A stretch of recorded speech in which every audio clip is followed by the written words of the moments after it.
ಇದು ನದಿ ತೀರ. You can see the clear demarcation. Sudden depth ಇದೆ again. Should not venture into it.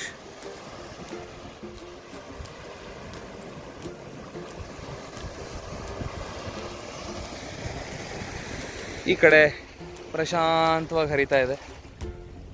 Again ಆ side ಆದರೆ ಎಲ್ಲ ಸುಮಾರು ಬೋಟಿಂಗ್ ವೆಸಲ್ಸ್ ಎಲ್ಲ ಇದ್ದಾವೆ. Can see the container shipping ಕೂಡ ಇದೆ, ಶಿಪ್ಸ್ಗಳು ಕೂಡ ಇದ್ದಾವೆ.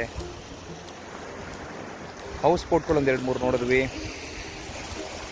ವೆರಿ ಸಟಲ್ ಆಗಿದೆ. ಎಷ್ಟು ಡಿಫ್ರೆನ್ಸ್ ಇದೆ ಜಸ್ಟ್ ಇಲ್ಲಿಗೆ ಮತ್ತು ಅಲ್ಲಿಗೆ. There is a stark difference. It's an awesome place. Really I recommend you to visit this place once. Kodi Bengre dead end point. Definitely worth a visit, no doubt at all.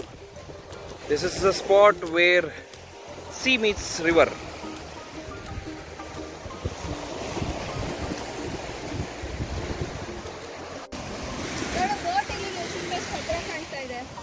ಅದೇ ಒಂದು ಕಡೆ shallow waters ಇದೆ, ಸಡನ್ನಾಗಿ ದೊಡ್ಡ ದೊಡ್ಡ ಅಲೆಗಳು,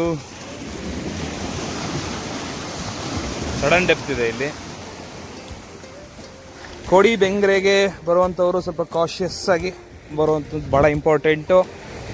ಸಡನ್ನಾಗಿ do not venture inside sea. ಇಲ್ಲಿ ಸಡನ್ ಡೆಪ್ತ್ ಇದೆ, but it's an awesome place, no doubt.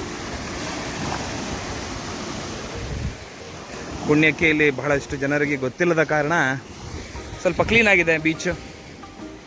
Plastic litter ಅಷ್ಟೊಂದು ಕಾಣಿಸ್ತಾ ಇಲ್ಲ. Awesome place.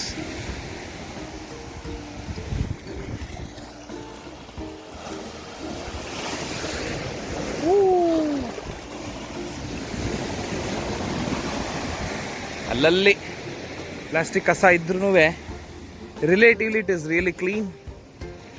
Probably high tides ಟೈಮ್ನಲ್ಲಿ ಈ ಮೇಲ್ಗಡೆ ಸ್ಯಾಂಡ್ ಡ್ಯೂನ್ಸಿಂದ ಅಲ್ಲಿವರೆಗೂ ನೀರು ಬಂದಿರತಕ್ಕಂತಹ ಎಲ್ಲ ಪಾಸಿಬಿಲಿಟೀಸ್ ಇದೆ.